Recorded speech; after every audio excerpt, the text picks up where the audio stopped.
اعوذ باللہ من الشیطان الرجیم، بسم اللہ الرحمن الرحیم۔ ماہ ذی الحج شروع ہو چکا ہے اور اس میں قربانی کی جاتی ہے، اور قربانی کے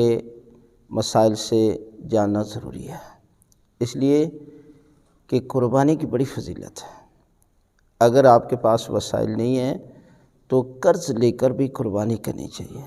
اس لیے کہ پروردگار جو ہے وہ قربانی کے صدقے میں آپ کی دعائیں قبول کرے گا، آپ کے رزق میں اضافہ کر دے گا۔ تو یہ ہے کہ ایک سوال کیا جاتا ہے قربانی کس پر واجب ہے، تو یہ یاد رکھیں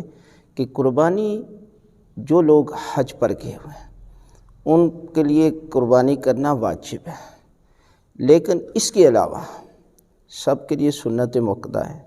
وہ سنت کے جن کی بہت زیادہ تاکید کی گئی ہے، لہذا یہ قربانی واجب نہیں ہے۔ اگر آپ دے سکتے ہیں، اللہ کی ذات نے آپ کو مال دیا ہے،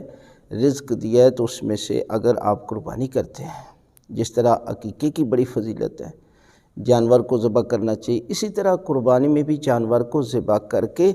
اللہ کی راہ میں اور اس کے بعد قربانی کے گوشت کو تقسیم کرے، تو خداوند عالم